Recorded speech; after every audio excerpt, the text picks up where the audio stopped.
ஒரு அமைதியான கிராமத்துல ஒரு தாத்தா பேரனோட வாழ்ந்துட்டு வந்தாரு. பேரனோட பேரு விக்கி. அவன் எந்த பொருளையும் ஒழுங்கா வச்சுக்க மாட்டானா. புத்தகம் ஒரு பக்கம், விளையாட்டு பொருள் ஒரு பக்கம்னு இருக்குமா.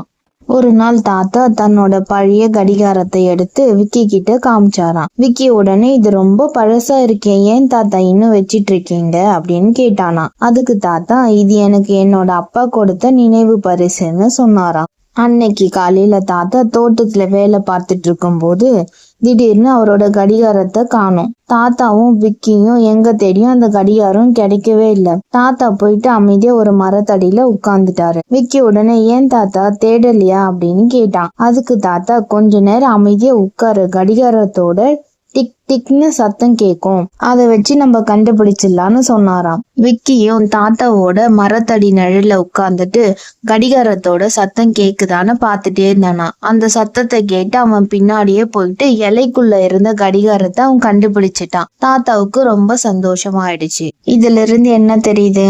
அமைதியும் பொறுமையும் இருந்தால் எந்த பிரச்சனைக்கும் தீர்வு கிடைக்கும்.